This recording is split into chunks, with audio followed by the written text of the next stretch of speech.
What's going on? Absolutely everyone.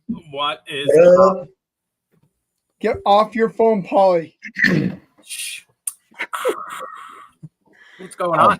I actually miss you guys, and I don't completely understand why, but for some reason I do. On that note, I am going to add one more person to this debauchery of a recap because he is here. Our little special guest. A little special guest of the recap. Our little sped buddy. Yo. Oh, look at that shirt. Look at it. Look at a good-looking man. What's up, boys? I had the pleasure of spending the weekend with these guys and Chris. How much pleasure? And I don't know that I could have gotten picked on more by any nicer group of people. We definitely have pictures and video evidence that will explain why I got picked on. I don't know why I do this to myself because I like it. I mean, you like it. But to be honest, you didn't do it to yourself. Your wife did it to you. Yes, she threw you right under the bus and then backed the bus over. She gently whispered in my ear. Within 30 seconds of meeting you, that was the worst part. It's like we sat down, she ordered one drink, she touched it. I have that effect. Sorry. Yeah. Like, you are quite the charming human being. Well, in his defense, within 30 seconds of meeting you, we saw you absolutely take this Arab guy to the fucking house and just cuss him up and down like he was a dog. Politely, he was not a very nice person. Politely. I thought all Canadians were nice. Yeah, you definitely aren't nice. No, he's not. When the time comes to not be nice, you don't be nice. He's got this facade up. He's got everybody fooled to make him think he's nice, and really he'll tell you to go fuck yourself, and that you're going to give him this hotel room for free in 20 minutes, or he's fucking leaving. Country farmer. Yeah, and that didn't go over too well, did it? Well, so like I guess I got a little defensive. In all fairness, I show up. We had just Jared helped us set up our table, him and Allie. And we show up and you guys are all sitting outside and it's like it was awesome because it was like, you know, this epic, you guys are there welcoming us, but meanwhile you guys have been sitting outside for like 2 hours. So yeah, it did not go very well. I'm like, you know, their first real trip up to Canada, that they're all coming and they're sitting outside a cheap motel. Sorry, fat man. Friggin' there's 7-Eleven. The boss is correcting you there. 7-Eleven, not 9-11. That's my bad. Oh, look who freezes now. So let's on this note, let's do some funny stuff here. Okay. That's when Chris's hand was on my shoulder. And I'm looking up from the floor at that. See, somehow I'm still the chick. You're still the center of everything. Yeah. Yeah. Okay, let's go a little bit more. Well, you can't deny. I think this one's the funniest though. On today's episode of CRBE Down Under, we've got a grizzly bear called Kevin snoring in his open territories. Look at him with his legs laying out on a mattress on the floor like a cunt. Oh yeah, look at that mouth open right there. He's definitely hunting for some penis. See it? Oh yes, did he? Good thing there was no real penis there. It would have been epic if Chris would have just dropped his nub over the bed and put it on. Oh, that would have been Hey, Gerald, what do you think about it? Booty.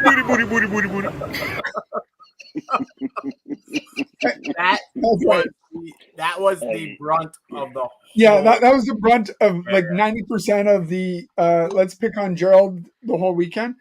So we got to the Keg restaurant, which we all had an epic meal.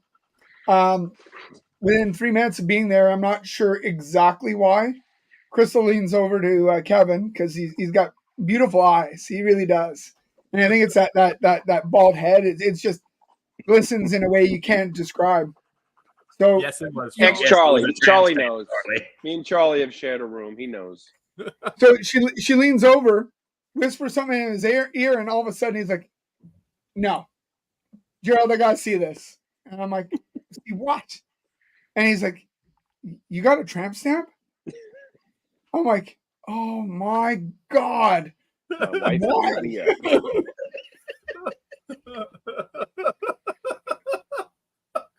I definitely need to cover up.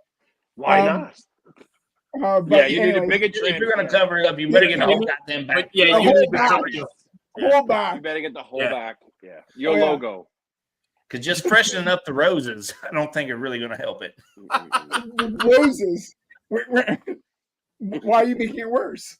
when I It looks like when a I thong coming up, like a man. I thong. was gonna say that. So when I lifted the shirt at the table and I seen that, I literally thought it was a thong at first because it kind of goes over his hips. I was like, "What the Yep. fuck?" From the crack up. Little did we all know back in the 90s and early 2000s, Gerald had thongs and low rises on. I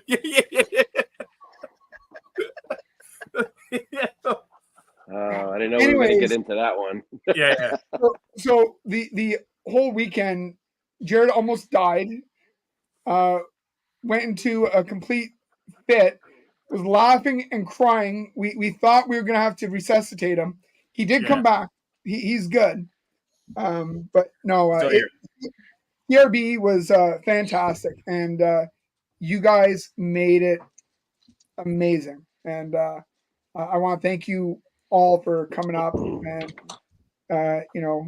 Kevin for buying as Chris calls it, a case of liquor Yes, from yeah. from the box. Lickbo. Lickbo. which was good, which was nice. He I left. did find my ended up favorite leaving it beer. there. I left it all for the cleanup service because I wasn't bringing that home. You know you're allowed to Yeah, bring man. alcohol to the States, right? And vice versa. It wasn't It's much not, left. I'm not dealing with the paperwork. Fuck that. So that was the thing. We didn't know if like you were only able to go to duty free and then get it and then you could cross. We didn't know. I don't know going back to the States. I know coming back from the States, based on how long you're there, you're allowed either a bottle or 2 bottles or whatever. Right. So funny story about going through customs and stuff and going through. So me and Allie flew, right? And we go Thanks, through, Charlie. we're getting through airport security, and I get through fine. And they fucking scan her bag and they're like, and they push her bag to the side and they go and they start inspecting it. And the dude's like, "Ma'am, do you have ice in your cup?" And she's like, maybe. So she had a water bottle. And we both dumped our water bottles out before going through security because you're not supposed to have more than so much liquid. Well, she had like 6 ice cubes in the bottom of this thing that didn't fucking come out. And they sent her all the way back through to go out the front and dump the fucking ice cubes out and then come back through. And I'm like, what in the fuck? I was like, of all the things you're going to be worried about, she had 2 CBD vapes in her goddamn pocket that they didn't give a fuck about, but ice cubes. These ice cubes is what got us. That'll do it. That'll do it every time. Fucking Canadians and ice cubes. Canadians don't like cold stuff, apparently. No, they don't like American ice cubes. Yeah. No, Kevin was hilarious. He was carrying the Canadian like it was what? like a water bottle. God damn it, Brian Rivera. Would you get your internet fixed? Then we got 2 people freezing and I know, both of them. It's on you and me, Paul. There you Yeah. go. So we need to go through who do we have in our chats? We got a lot of people on our chats. Yeah, we see what it's going. Oh, hey, Yeah. look. You fucking spelled my name right for once. Jesus, it only took 16 episodes, but good job, Brian. Or Sky Holly. High Mark. whichever one. Kevin's here, sort of. It's weird. What up, Will?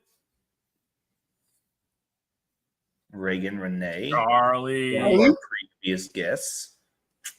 Oh, hey there. Beautiful Boo Boo. Hi. Boo Boo. That's my Boo Boo. Shauna Corner. Welcome, Shauna. The other Charlie. Charlie. Two Charlies. Shane, what's up? Shane, another guy that we hung out with. Shane, the In Red Canada. Line Face Squad. Speaking of Shane and hanging out with him in Canada, the motherfucker lives 15 minutes from my house, and that was the first time I've seen him in a year and a half. I think that's a lie, but all right. It was a lie, but it was only because the Harbins came down and he helped them grab rats. Right. But he is, I think, nicer in person than he is even on the internet, and he's really nice on the internet. The more you hang out, I think the more you hang out with Shane, the more he like loosens up around you, and the funnier he is. Because he had some one-liners that just hit, like we were dying, and he was fucking with Steve. Oh, dude, that fucking cracked me up. He called him C-3PO. Me parking like a Quebecois. A Frenchman. Yeah, he said I was parking like a Frenchman. What was funny was he tried to make fun of you for backing up the trailer, and then you had that to carry sucked. the trailer. You had to carry the trailer backwards while he backed it up because he was doing the same shit you were doing.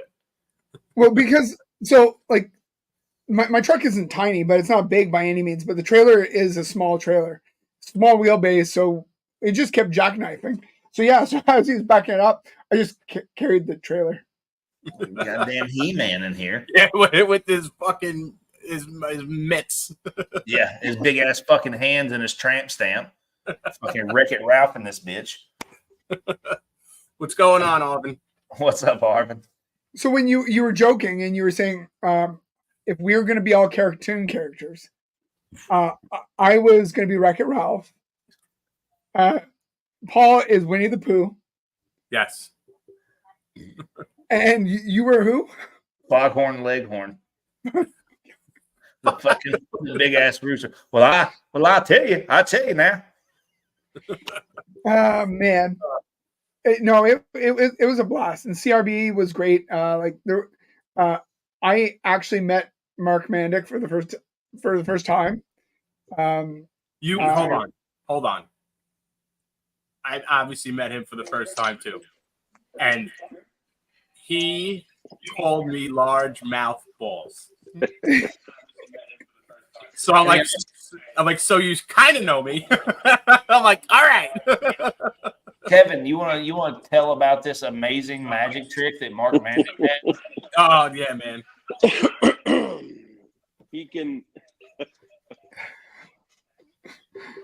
He knows all his codes he has on his snakes is the first two letters of every gene, and then he'll have 50 for 50%, or he'll have male or female. He'll have the price and the number for that animal.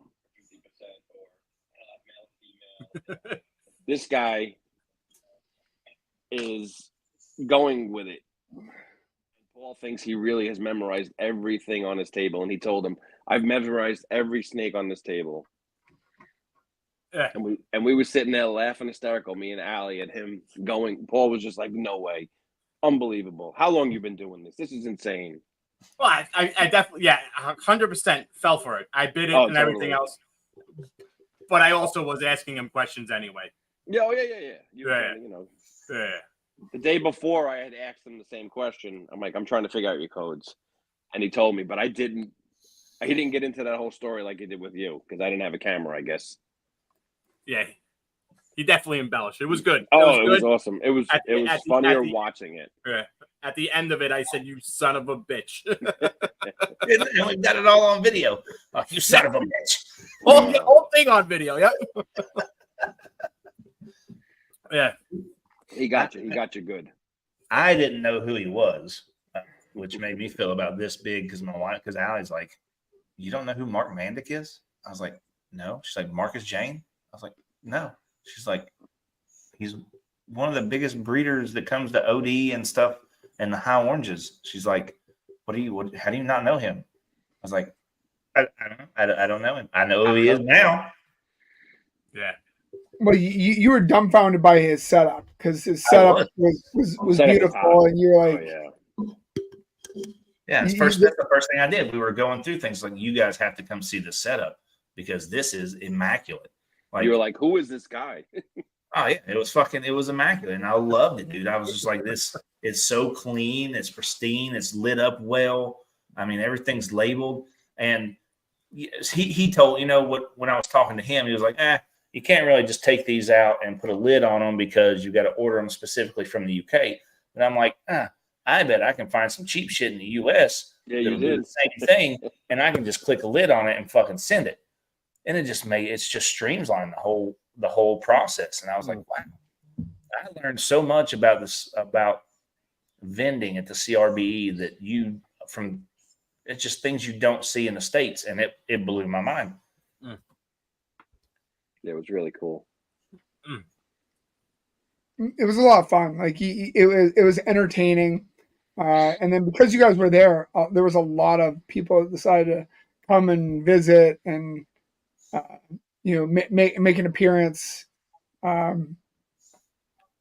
It was entertaining. It was entertaining. That's how I'm going to leave that. It was a lot of fun. Yeah, we had a good time. Yeah, we did, dude. I had so much fun. Can't wait to do it again. I guess we had so much fun that they actually invited Chris and us to come back. Chris and the B Squad. B Squad. Yeah. The A Squad did not get an invite, but the B Squad did. He said, "Where is roadies now?" Yep. But the A Squad did get their car sign stolen. Yeah. Yes, they did. Some hoodlums from New York decided to steal their fucking car signs, and I don't know. That was pretty epic at Billy's. And for hours they didn't know they were gone. The signs. Yes, Chris. Not just Chris, not us. It was amazing coming up to Canada and not only meeting like a lot of the American people that I know, that we talked to on this, but then seeing some of the famous names and getting to meet their personalities. Like, Billy. Billy is he's exactly like he is on camera. Yeah. He's 100% the same person. It's just wild. Yeah. And 100 just going 100 miles an hour. And then Adam Wickens, I mean, super nice, super cool to talk to, super short, exactly what you think he is on camera. Like, and then his pregnant wife that just towered over him made him look like Frodo Baggins. I mean, she was really pregnant. She was close to due, right? She was just a couple of weeks. Right? And she's as tall as you. Yeah. Oh yeah, she's a tall girl. And then Chris came down from BNS. Chris and his family. And BNS. Running around chasing his kids. That was awesome. That was cool. Yeah. That was fun. Yeah. Powerhouse Pythons was at Billy's.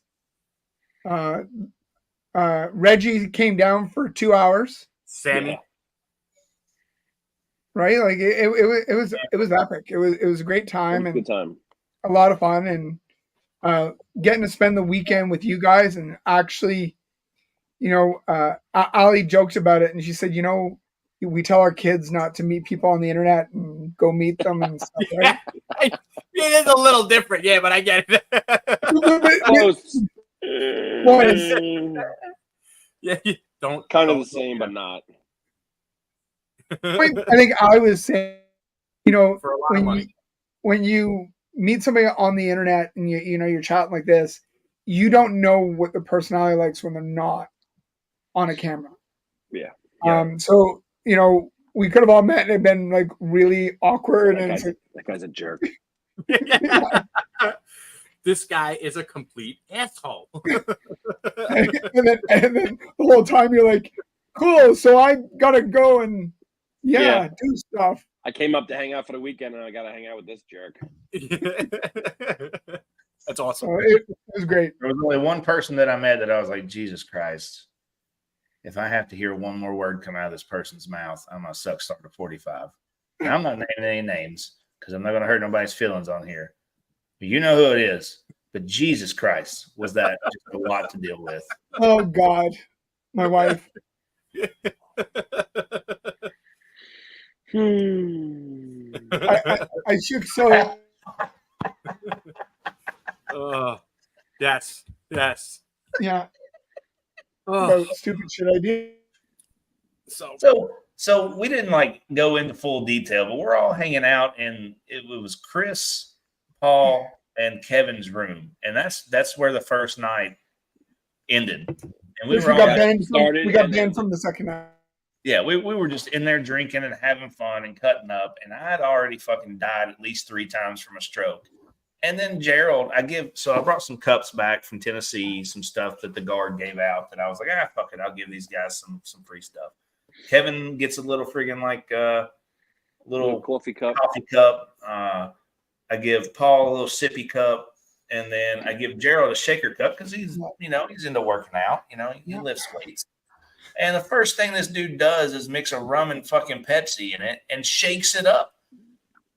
And he's like, it's a goddamn shaker cup. So force a habit. I'm not even gonna. Yeah. That was his mixing all over the room, and we just died laughing. Like, what the fuck are you doing? He's like, it's a shaker cup. I'm like, well, it's fucking Pepsi. Who don't shake a soda? A carbonated drink. And was it a shaker cup or? I mean, yeah, it's what? It's a protein. Which we call those? It's a protein shaker cup. Anyway. And we just added that to the list of shit Gerald did. Yeah, it's all right. You're damn Canadian co-pilot. Yeah. Mm-hmm. Well, but the one thing you did really well is sell a fuck ton of snakes. Yeah, I did. You did a good job. We did do well. Your setup looked great. Crystal's setup looked amazing. Both of y'all did really well, right? Crystal got rid of a bunch of stuff too. You know what? I actually had Grant reach out to me and said that he appreciated all of us. He appreciated the support, and he actually gave me a kudos as to the way I interact and talk to people and give them as much information as possible. He's like, that's the energy he really wants to see, and he was super positive, and it was fun. Yeah, it was awesome. You did a great job, man. I'm super proud of you. Super happy for you. Yeah, it was good. I couldn't have a better bunch of people that made it entertaining, exciting, and fun. So I thank you guys again for coming up and making it probably one of the most memorable CRBs that I'll ever have. And I'm hoping we can just make it better and better from here on out. But that was awesome, and lifelong friends, and I appreciate each and every one of you. Awesome. Nice. Thank you. Yeah. Hopefully this time I can get a bed. we offered you a bed. You refused it. You took a mattress instead of a bed. I was not sleeping in your room. Crystal invited you in when I wasn't even there because I left the door open. I don't know. He went to get pizza.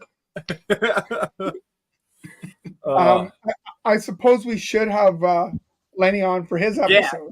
Yeah, you have a guest. Yeah, we do. Kevin, man, thanks for joining us and talking with us again. Kevin, no problem. Anytime. We love you, brother. Love you guys. Paul, you fat hate fuck. you. Go fuck yourself. All right, Shauna, let's do it.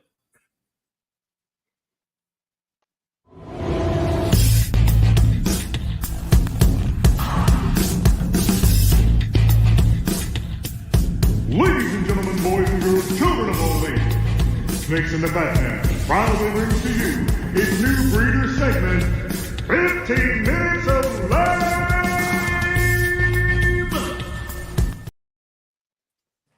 Lenny, what's going on? Lenny. Waited 25 minutes back here, man. Shit. I know. We don't usually do that. Company. God. Poor Lenny, you had to wait a little bit. I got it. But look at that cute dog. Nah. Okay. Okay, so like this here's good news though. Grant and Fatty will be on the next Snakes and the Fat Man next week. Great people. That's awesome. Okay. You know, we only went through half the fucking There's Gerald's hot sister. You see Gerald's hot sister right there? Samantha Crabtree. Does she have a matching tramp stamp with you? She probably has something. I don't know. I bet she's not that stupid.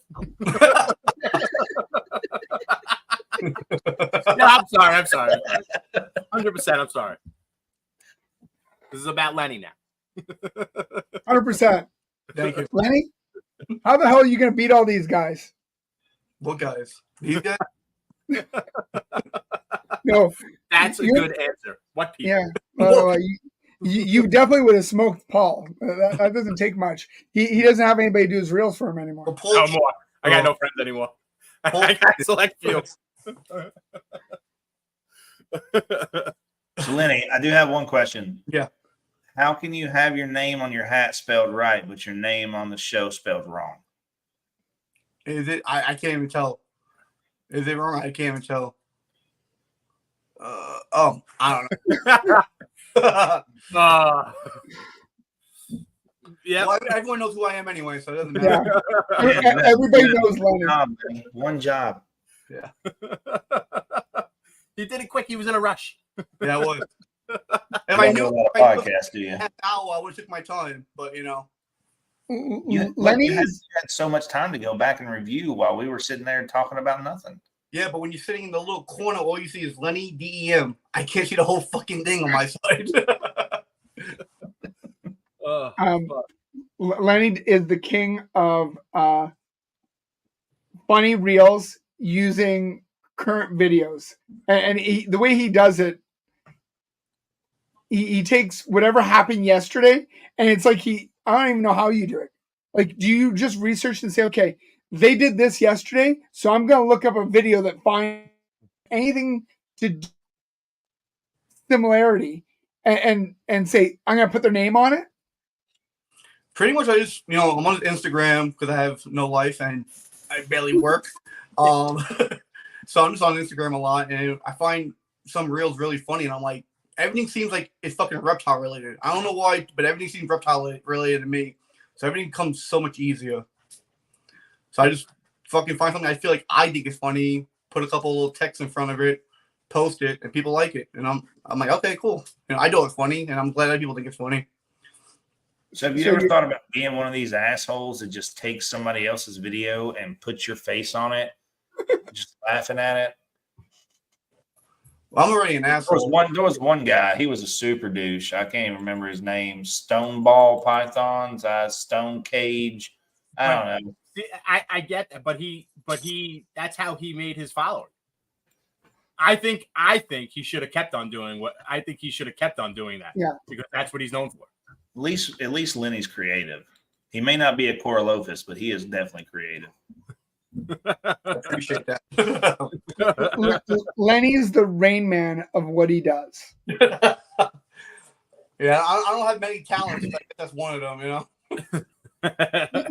Every time I look at it, I gotta watch it because I'm like, it's like 3 a day.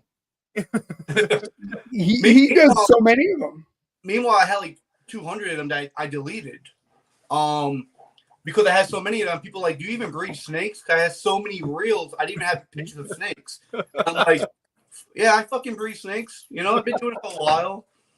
And then I made an Instagram for reptile reels, and I thought I could just drag my stuff and put it on that page, and I couldn't do that. So I'm like, I'm not having 2 accounts. Like, I don't find it.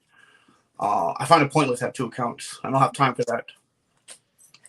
That's a lot, dude. Just one account. What's up, Brandon? Yeah, one account's a lot, Yeah, one account's a lot, especially when you're doing this. Like, have you found so you've obviously started already posting reels and stuff for the competition and kind of poking fun at people and doing that. Have you kind of found your rhythm with that, or is it becoming I started making reels like probably a year ago. Doing it now with the contest is like just easy because like I've been doing it already. But I see, other people actually putting their face in it, actually doing skits. I don't think I'm that type of guy to sit around and do skits. But if I can keep up doing what I'm doing with different like movies and TV shows and putting text in front of that, I'm fine with that. Mm-hmm. Yeah. Like Paul said earlier, though, you find your niche and what you're good at, and if you stick with that, I think that's who you are, and there's nothing wrong with that. Stone Age tried to get out of his comfort zone, and tried to do reels, and the reels didn't hit as good as his normal stuff, because his normal stuff is what he does. He's perfected that craft, and if you can make the content that you're putting out relevant to the person that you're making it about, that's funny. So and that's why I was joking. I'm like, do you do your research, and because some of the stuff you're finding and you're putting this person's name on it, and it's like, yeah, that's that person. Like, how did you figure that out? Like, that's so I watch a lot of movies. I love funny shit. So like I've always watched anything funny, and like I think of like funny shit all the time. So if I think of like something that happens in the reptile community, I'm like, oh, that shit reminds me of this movie or and pretty much just go from there. I grab that stuff and I'm like, sometimes I'll just like go on YouTube, phone record that video, that skit, and pop it on. But yeah, so that's pretty much what I do. So as of right now, who do you think going into this that you've seen so far is going to be the toughest to beat? Who's your stiffest competition? Nobody. Nobody. I'll be honest with you. I'm not being toxic. I'm not being an asshole. I respect everyone in the running, and there's a lot of great people in here. And I'm just fucking around with you guys. Like, yeah, I'm not gonna just walk through this thing and win it. I'm not expecting to do that. I do have a lot of things I want to do that's gonna definitely be different. I think everyone's gonna really focus hard on the reels, and I don't think people are really listening to Chris and saying, "Hey, it's not all about the reels." So I'm not gonna put all my time and effort into the reels. I'm going to do what I keep doing, but I'm actually going to do something a little bit more creative this year that I don't think anyone has done. To kind of make it different with, like, if you see it, like, when no one did this, and I respect what he's doing. So I'm going to try and do that. But honestly, I like Ink Lady Morphs. I think they have a really good chance. Honestly, they are really hungry. They're really hungry and aggressive. I see what how they've been growing and how they are in the community, and I think they have a great following and they're great people. I like them. Honestly, if I could see someone win, if I could pick two winners or a winner, it would be the Harbins or it would be Ink Lady Morphs. That's who I would like to represent. This contest. That's who I like the most. Yeah, awesome. I know this. Go ahead, Paul. I think that the caliber of people that are in this competition this year is a lot. Yeah, It's that. I mean, just that. I mean, those two that you said, but then there's people that have been for a little bit that have amazing collections that also market themselves really well too. And that's what it's about too. You're right. It's just not about reels. It's about the business aspects too as well. Yeah. So, yeah. No, I agree. Like I met Renee. I think that's his first name. I met him at the show this weekend, and again, he makes great reels. Great collection. Really, really outgoing. Talks to a lot of people. So, yeah, I feel like he could take it too. I just the reels. I don't think. Yeah. He is jabbing at you. Well, I mean, my daddy. My mom's nice and happy, So we had a question just a little bit ago. Like, if we're getting into it, why you over everybody else? I know the competition hasn't started yet, but why should people vote for Lenny? Pretty much I've been doing it for about 13 years. If I was doing it wrong for the last 13 years, my name would be blasted everywhere. I feel like I've been doing it right. I had no negative feedback. Maybe people might not like me personally because of what I post or what I talk about politically, or I'll be honest with you, or my beliefs and stuff. But I've been doing this very long, and I've seen a lot of people come and go. And I thought I would be probably not where I am today from where I started. I started from a closet in Brooklyn, a little 4x4 closet, not even maybe 3x3 closet. And I have a 1,800 square foot basement full of reptiles. So I think I'm doing pretty well. So you're this season's Troy. Yes. Yeah, pretty much. Yeah. The old guy. He's the old guy in the hobby. Yeah. What do you work with? What do you specifically work with, and what are you trying to do to progress that? Paint sunsets. Producing some paint sunsets. I want to do that. Had that in the works. Paint again with Dream Schools, Lavender and Pied. I should be producing some paint clowns. I'm really heavy on the paint stuff. I do have a handful of quad hets, Lavender, Pied Clown hypos, DG Clown Pieds, triple hits. Like I've been ranking and making stuff for the last 3-4 years, producing triples and quad hets. So hopefully this year and next year, other years where I can make a bunch of visuals. But yeah, I'm working mainly the triples and quads. Another badass Canadian in the chat, Blackhearted Exotics. He was awesome to you guys, and just a really nice guy to hang around with. But yeah, Mike. Go ahead. I like Mike from Blackheart. Mike's great. Like it takes confidence to put your face on a shirt.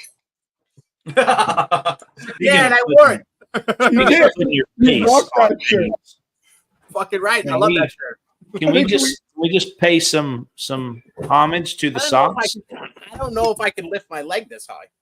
I mean, I don't know if you guys got your face and your logo on a sock, but we do. Look at Gerald's ugly face. He's right here on mine. Then you're here. Hey, leave my ugly face alone. Yo, can I get one of those socks? I want to jerk off in it. So Chris has an extra one that he's not going to use. Let's see if he'll send it to you. Oh fuck.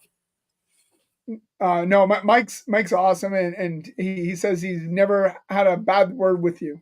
So it's that's a positive from a Canadian. And Canadians, we're really nice people, but when we have something bad to say about you, watch out. There's a paraplegic over here waiting to get a room. What's that? Apparently, he didn't know. He called Chris a paraplegic. So funny story here. We're checking into this hotel room. I heard it. Yeah, it was fucking funny. It was funny. And he just yells, "There's a paraplegic over here." He's like, and Chris is like, "That's me. That's me." But he's not a paraplegic. He's just an amputee. No. Yeah, but you know what? He was in a goddamn chair, and we were selling it, right? We were selling the fact that you got a guy sitting outside for 2 hours in a fucking wheelchair, and you guys don't care. Lenny, I've noticed you've changed the way you're posting. You've posted actually a lot more your animals. You going to shows and stuff. Is this all strategy? No. I'll be honest with you. Everything I post has nothing to do with the contest at all. Nothing right now. I'm just gonna ramp up, and when it's time, when the voting is actually able, that's when I'm gonna ramp up. I'm not worried about anything right now. Personally, I'm just cruising. Yeah, and I'll be honest with all the contestants. If they care, I have nothing thought about, nothing saved, nothing ready to. I'm just going off the dome. I'm not really. I'll figure it out. Is there anybody in the competition so far that you just like? Oh, this dude's a fucking douchebag. Yeah, Brian. Fuck Brian.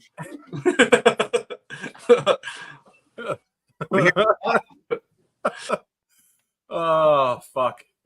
That chat was popping. That chat was popping off pretty good. That beer almost came out. Yeah. I didn't know the contest was about bashing somebody or making the community better, so I thought bashing was the way to go in the beginning. I'm sure when you guys have to debate, that it's gonna be a good one. Oh, the debate is gonna be funny. Yeah. I heard we know who the hosts are for the debate. Oh shit! Potentially, we know who the hosts are. We've heard a rumor. We've heard a rumor. Could be. And I friendly debate. So I think Lenny, there would be some bashing. you did a show this weekend, and how was the show? How did you do, and how did your sales do, and everything else, and how was it overall?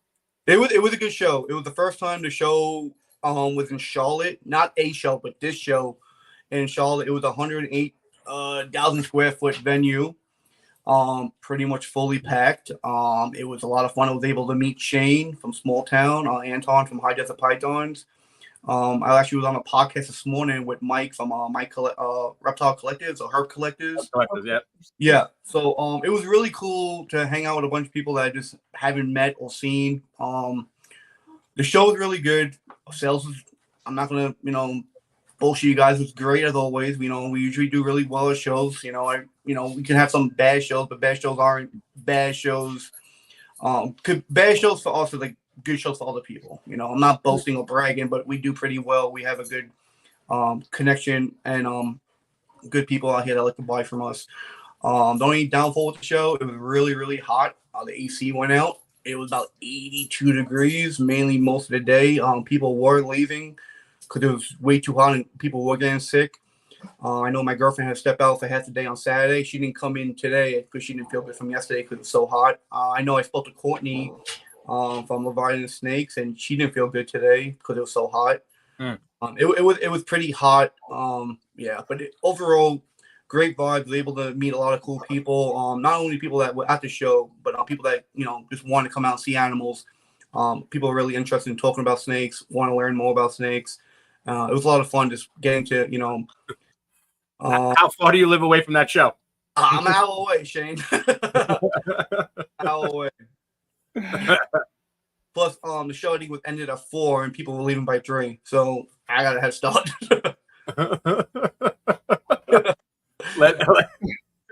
Well, I mean, hey, what's going on, Anthony? This is Jeremy's bed, so he's taking a nice shit on Jeremy's bed. So what do you with this show? What do you think sold the best? Was it high end stuff, low end stuff, or a mix of both? What did you see here? I want to say mix the both. We were able to sell a couple $800 snakes. We were able to sell a bunch of $50 and $75 snakes, $80 snakes. It was pretty much the people I spoke to either sold 1 or 2 high end or 20 low end. So that middle market is like, people really aren't buying the middle stuff. It's like it's the low end stuff or the high end stuff, between the $300 to $600 range. Yeah, pretty much. Yeah, pretty much. Yeah, and then like anything above that, it's like just buying like $1,500, $2,500, and going that route. Right. So you're either selling pet or you're selling new breeder. Stock. Yeah. Jared was my marketing manager at the show. He would just scratch prices out and write a new number on. So I get that. And that's the way I am. Like I tell people all the time, if you spoke to me and if you wanted something, you will get that animal before you leave. I don't care about the price that I have it on. Keep those prices that I have on my table are for the market, so people respect the market still. But if you want something and if you have money, it's going to be your animal. Make an offer. Make an offer. These are market prices. Mm-hmm. Make an offer, a reasonable offer, and if you want to take that home, it's going to be in your bag. Yes, it's simple as that. Like it's like these people forget these things at the show because we don't want them, and I'm not saying we don't want them; they're for sale. And it's if they're there for a reason, so you guys can have them. Yeah. So if you come up with an offer, it's like it's yours. Like I had a special clown for $700 adult male. He was like, "Can you do 4?" I'm like, "Would you do 5?" He's like, "Yeah." 2 seconds, handshake, walked away. Yeah. It's like whatever animal I have on the table is because I don't want to bring it home because I don't have any use for that animal. So it's like it's there for you guys. It's not there for me. It's there for you guys. And I wish more people felt that way. Where it's like these animals are there for you. It's like whatever we have at home, those are our animals. I think some people are like they treat it like it's a storefront where you've got a barcode, you scan it, and it's $6.99 plus tax. Where when we're doing it at the table, it's not that way. Yeah. There is room for negotiation. Mm-hmm. Come with us. come to us with a reasonable number, and we can talk. Exactly. Don't offer me $1. No, I'll take it. But don't. I'll take the $1 for you. Thanks. Yeah. That's what it is. Cash talks, bullshit walks. If you want it, if it's priced, if there's a snake on my table that is priced high, it's because I know nobody's going to pay that, and I kind of want it, and I'm debating on myself. But if you offer me $200 less, I'm probably going to fucking take it. Yeah, I mean, 100%. I've done it, and it's funny because like I have this thing for like $500, $700, and I'm like, hey, I can do 4. Like I'm shooting myself in the foot. All I know is that it's like I'm going to be okay at $400 for this snake. I'm okay. I'm not cutting myself short. Like I know my margins. I know how much money I need for racks. I know how much money I need to pay my electric bill, my car bill. I know how things are.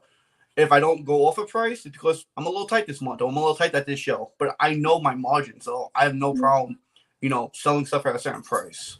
Well, and like keeping it at home, all you're doing is feeding it. Yeah. So, if it's in a tub and you're changing it, and you're feeding it every week, every 2 weeks, depending on what you're feeding it, your costs every week you're losing more and more money. Yeah. So, and I'm not saying losing, I'm saying you're taking it out of your profits. So, if you're gonna argue over $100, how long does it take for you to eat $100? Exactly, and it's like I kind of don't want. Oh, Lenny, hold on, guys. You got? Am I there? Yeah. Good. Yep. Okay. And it's also where was I going with it? Pretty much, I want people to buy something, and I don't want. I'd rather you bring an animal home and buy it instead of me bringing it back and forth, show to show and stressing that animal out. These animals do go through a lot of stress. I don't think a lot of people understand how much stress these animals go through from sitting in a deli pup or sitting in a display for 2-3 days, driving back and forth, and then bringing it back home, unloading it, and then 2 weeks later doing it again. So I don't like putting any of my animals through stress. I usually have, no offense, Paul, I have an A squad and a B squad of animals I bring to shows, and I kind of make sure if I'm doing a low end show, I'm gonna bring low end animals. If I'm doing a high end show, I'm gonna bring decent animals. Try to sell those type of animals. But I don't want to put. I'm more worried about putting my animals through stress. There's times where I could do a show, come home, and I have a show the following weekend. And if my animals look like crap because they took a beating from just like being exposed to people too much, I won't do that show. I'll just go there, show face, or just bring a very little bit of stuff, or just hang out with my friends and have them bring stuff. But yeah, I don't want to expose my animals too much. No, it makes sense. You want your animals to show your quality, show that hey, I did a good job taking care of these animals. Because if you put them in there and they look, what's up, Tito? Lethargic and skinny. By the way, you got to slap Tito, or Tito's got to slap for the show. If your animal's not brand, it makes you look bad. Yeah, of course. Yeah, So how many clutches a year do you produce? Probably about 25 to 40. So with that, you obviously have. I don't know how many tables you have on your setup, but do you rotate stock? Yeah. Like if I do 3 shows a week, or if I do 3 shows this month, I'm going to take this many to this show. I'm going to take this many to this show, and that way they get some rest and recycle. Yeah, it pretty much goes that way. Like some shows I'll bring like some adults I'm trying to pass off, and I know they could do better than a lot of these babies will. So I'll just bring a display because I have these displays where there's 6 slots. I can pull out the dividers and put 1 adult. So I'll bring adults, and I'll just instead of having 20 babies in one display, I have 3 adults. So yeah, I'll just make it look filled because it is filled by large animals, but it's going to be less of that. So some shows I'll go with bigger animals, some shows I'll go with smaller animals. So pretty much when I have a show that Saturday and Sunday, that Monday I'm feeding. And then by Wednesday, I'm looking at how things look. Are you in shed? Are you, have you not drank, with water low and you didn't, you look dehydrated? I don't want to bring anything that comes to a show because if anything that animal looks crappy, me putting through that for the next 2-3 days, he's not coming back looking good. He's just probably got a tank, Right. Yeah. Yeah, I try to make everything look as best as possible. The last few months, redoing the banners, redoing the tablecloths, redoing just making it look more professional. Because I look at this as like I want it to be a full-time job, and it's pretty much is a full-time job.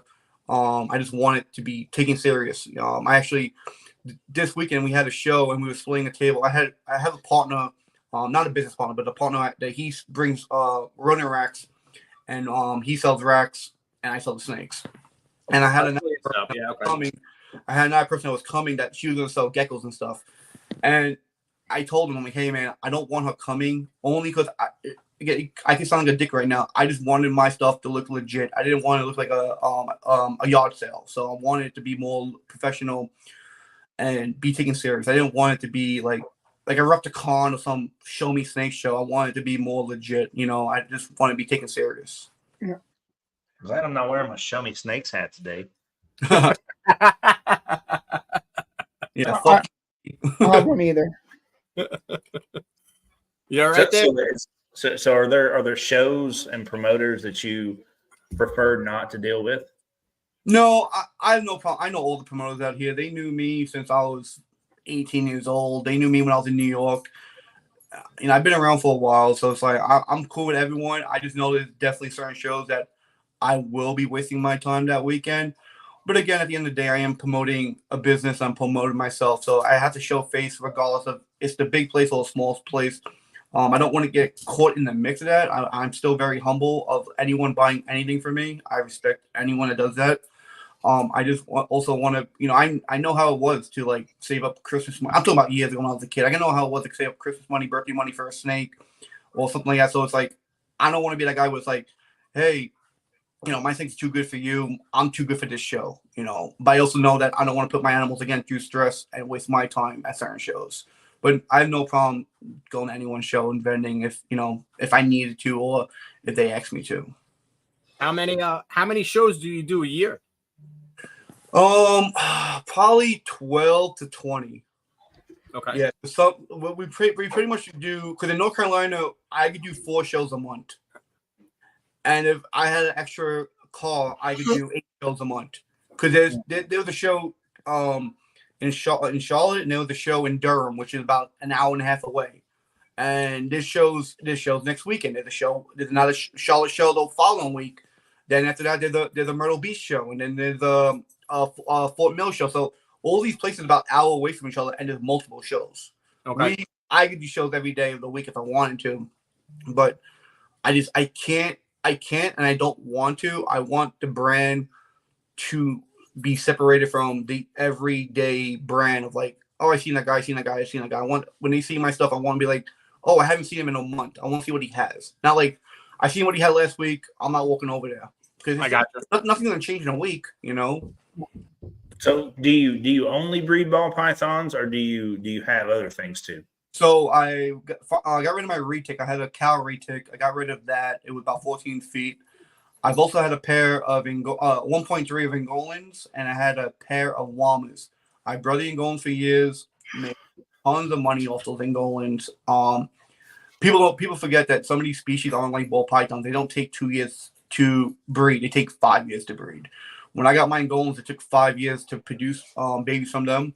And you can't really breed an Angolan. Like once that Angolan lays, the following year that snake's not going to breed for you. It needs to bounce back. And a lot of these animals aren't like ball pythons where they can just take the beating and keep breeding. So I sold off the Angolans for about $12,000 for the 1.3.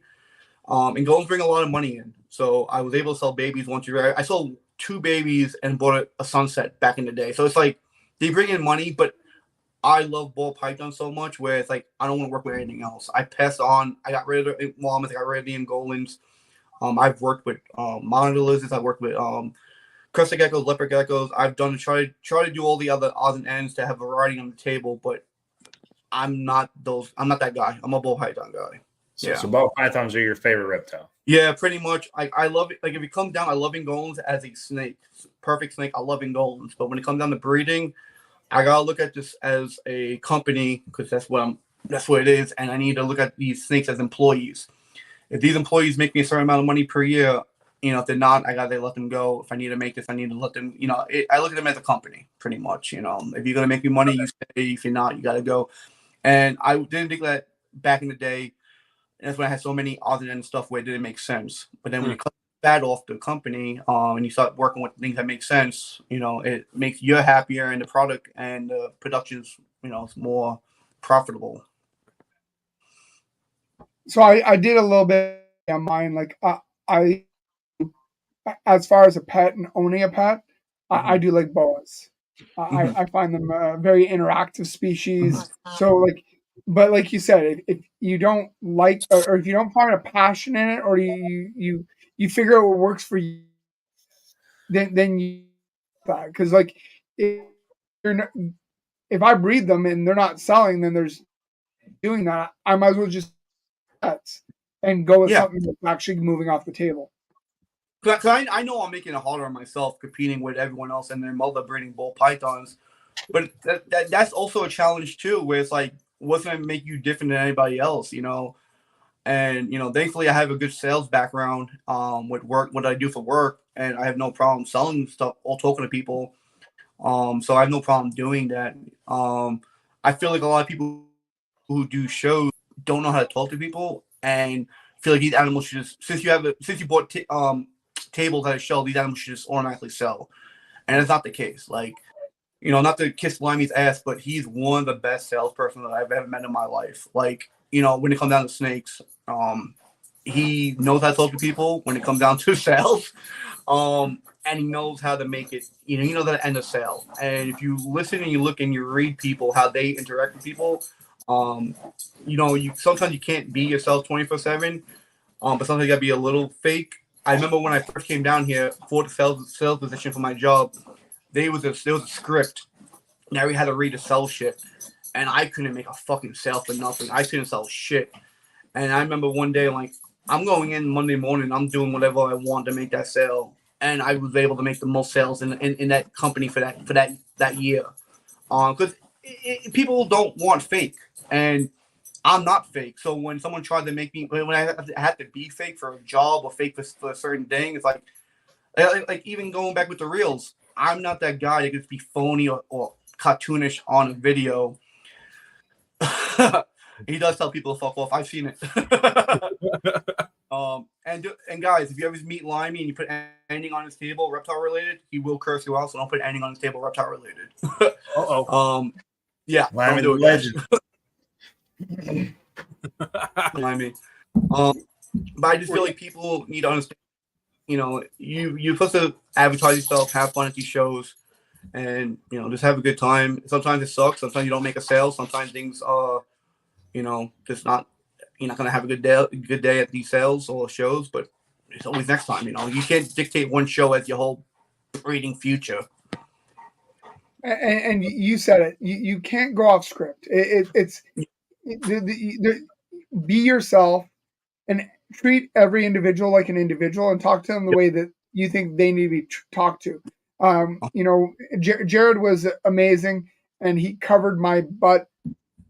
Like, it was my first CRBE, but like I didn't expect the volume of people. Normally I can handle it on my own, but there was a lot of people. But the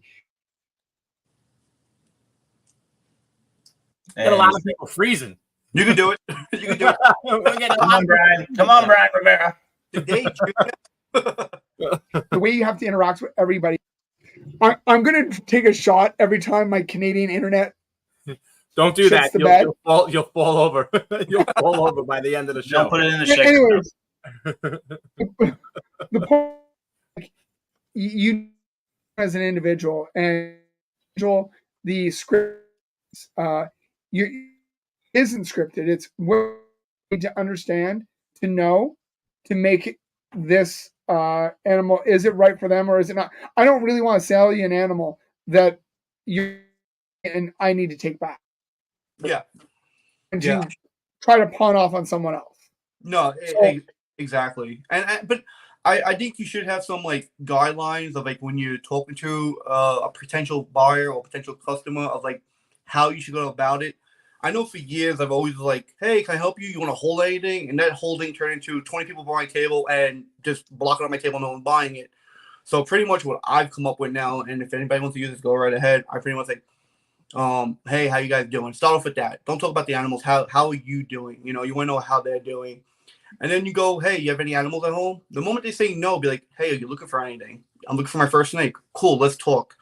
Oh, they're like, hey, no, I only keep crusty geckos at home. Oh, you like snakes? I don't like snakes. So you already know right then and there if you're gonna have a sale, you're not gonna sell because they're not even interested in the snakes. Don't mean you got to sit back down and not talk to them. No, give them. Oh, what are you working with? Lychees, crusty geckos, lily whites. What do you just get them? Make them feel good about themselves too. Because just because they're not working when you want or you can't get $1 from them, don't mean to shut them down. And you're educating the whole time. Exactly. You're educating. Yeah. That conversation is an educational seminar every time. Mm-hmm. Exactly. So you want to keep asking like the who, what, when, where, and why question. Like keep pulling and pulling without talking about. Don't talk about money, and don't talk about what can I do for you. Just keep asking and asking and asking. So they forget they're even there. They forget they think you're talking to you, and they are, and you're talking to them. And then gradually they're gonna be like, "Can I see that? Can I hold that? What does that do? What if I breed that? What can I make out of it?" Let them do the talking, but keep asking. So, question for you. Mm-hmm. I kind of pick ambassador animals, and I say that because I have animals that I know are comfortable. They've been around the block, that they are very handleable. So if somebody's never handled one, I don't usually give them the younger babies. One, if I do need to quarantine, I find it easier to quarantine one or two as opposed to the whole collection. Number two, it's easier to give them an animal that's well started and something that you know the temperament, the way the animal interacts. How do you do it? Like if somebody obviously wants a specific animal, that animal, if they're looking to purchase today, it's like a vehicle. How do I get you in this vehicle today? If there's a specific animal, obviously you want to let the animal. But how do you handle those situations? So if you're talking about someone who just wants to hold something, like what do I pull out? Somebody who's interested, but they're kind of skeptical on snakes, and they're they think they're going to get eaten by everything, and you're trying to say, okay, that's not the way these animals are. They're not sizing you up. They're not doing shit. So if they're scared of a snake bite, I do have stuff. Give me 1 second. I'm gonna let my dog out there. Give me 1 second. Okay. I like that. I just hand them a paint and let them get bit. No, funny Lammy says that. Yeah, so if someone's like, I don't want to get bit, how does it feel? I know what will bite on that table. So I will take that snake out first thing first. Be like, will the small little tiny snake kill you? No. So I put my hand out, let the animal bite me. They're like, did you bleed? I show them my little finger. It could be a little prick of blood. It could be nothing. Yeah. Like, did I cry? Did I die? Did I flinch? Like, oh, that wasn't that bad. And I'm like, hold it. And they're like, oh, it struck at me. Did you feel it? No. And it's like, sometimes, some people are more okay with, like, I think they want to know how it feels to get bitten. I really do. I think people had that curiosity of, like, I wonder how it feels. And when they finally see it or how it reacts, they get over it. But people are really, really scared and petrified. I take out like a dreamsicle, something bright, something pretty where the color kind of doesn't scare them. Something not even with red eyes. Sometimes red eyes scare people. They don't like seeing the red eyes. So I take something really pretty out, like a banana or something that just a pied, where it's like it's not ugly, dark, this doesn't. I don't know, something pretty where they feel like the snake's nicer because it's prettier, Yeah. But the pulling someone from a sale, it's like I pretty much ask them like, are you looking to breed or are you looking for a pet? They're like, I kind of want to breed, but I don't know what I just want to start. And I'm like, if you want to waste money, you can buy whatever's on my table. If you want to make money, let me selectively teach you or show you what you should buy. You buy anything on my table, and you could make money and you could not make money because what I have on my table. I have pet quality stuff. I have breeder quality stuff. So depending on what route you want to take, I want to know. I'm not going to just hang something because you have $1 bill in your pocket. Like, yeah, great. I want to make as much money as possible, but I also want to make sure it's not like 2 weeks later when that animal's online, you try and sell it, and my name's involved with that animal because from the Demonic Reptiles, I don't need an animal because it doesn't work my breeding plans. Well, I want to make sure that person know that I try to teach him or show him what he can do and what he can make. I think the problem is with some people, they don't know what some of these animals even do, like what makes what. I've seen a few people today at the show, and they were showing me pictures of what they have at home. Oh, I had this clown, I had this pied. I'm looking at these animals, they're not clown, they're not pied. The head for clown, head for pied. That's what it is. But they're thinking visually, they don't understand what that even means. What head means. They think head clown, head pied. Like head is a gene. Like head pied is a gene. They don't know how it works. And I've seen a few people, and I'm telling them, I'm like, because they're like, why is your pied different than my pied? I'm like, because my pied's a fucking pied. But, I gotta explain that. But there's fucking people now that I'm dealing with, and Limey knows, because I told Limey, they come up to me and be like, was this pied shed tested? I'm like, for what? For pied? Why the fuck would I shed test for pied if it's already pied? And they're like, well, that's what you gotta do. You gotta shed test stuff. Yeah, when you don't know what the fuck it is, you shed test shit. When you visually see it, the job's already done. Well, and the other thing is, like, you have your name, your brand, right? So if you say it's het pied, it means it came from a parent that was pied. Yeah. So there's no need for a shed testing because it's goddamn het pied. Yeah. No, I'm talking about a visual. I'm talking about a visual pied, and it's like, well, I'm not shed testing. It's a Corvette. No, are you sure it's a Corvette? It's a Corvette with a Corvette engine and Corvette serial numbers. It's a goddamn Corvette. Does it have a 4-cylinder though?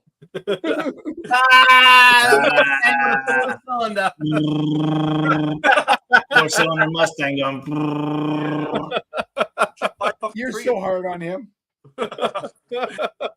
Lenny, man, we super appreciate you being on and giving Paul all the information that he needs to be successful to show his first show. Thank you. Paul, you by yourself. What? You have snakes, Paul? No, it's all empty. I think I see 3 to 6 tubs full back there. Paul, The rest of those are empty. Touch one of those racks. Is that a green screen or that's actually a rack? Yeah, I know. I just happened to come back with 3 of them today. My bad. Yeah. Just only got 3 snakes. That's all I got. PGI, you know.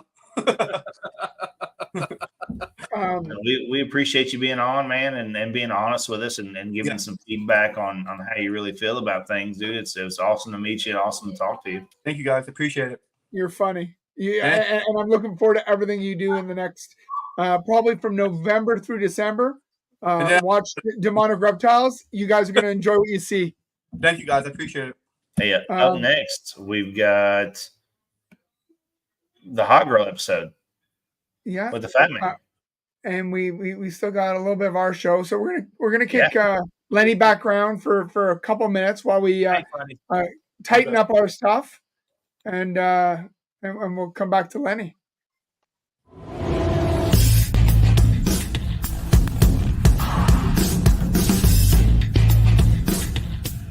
Ladies and gentlemen, boys and girls, children of all ages, Snakes in the Batman proudly brings to you its new breeder segment, 15 Minutes of Lame!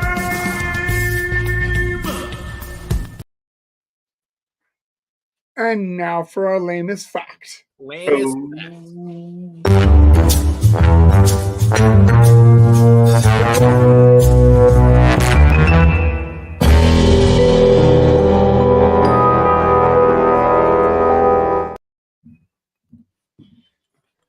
The weekend, this weekend, the 15 Minutes of Lame was transferred from Shane Kelly to Antoine Hood, who will be holding it for the next 2 weeks, then transferring it to Leviathan for 2 weeks, before finally transferring it to Paul Bag of Donuts. Bag of Donuts. Look at that. See that? Paulie Bag of Donuts. Yeah. Hold on. My wife's calling. And come January, he'll make its way up to north to live with Gecko Diva. Your wife happens to be Facts. Yes. No, largemouth balls. That's it. Poly bag of largemouth balls. That's it. Bag of donuts. We've had so much fun last couple of weeks, and I'm looking forward to with you guys. It's awesome. Paul did get 3 more, makes his total 6. So he's going to be big for the year 2020. He can't even make fun of you, right? Because the internet's glitching so bad. Yeah, you know, he's trying so hard to fucking. That's what I'm laughing at. I'm not even laughing at what he's trying to say. We're gonna call you C3PO. I don't know difficulties. Yes. What Shauna said. So swing on at 9 o'clock. 9 o'clock, Fat Man channel. 9 o'clock. Yeah, don't miss it. Fat Man Nation. That's it. But yeah, it's been fun. We had a blast. Toronto was epic because of you guys, because of the show. It was great, and I'm looking forward to another time with you guys. Well, yeah.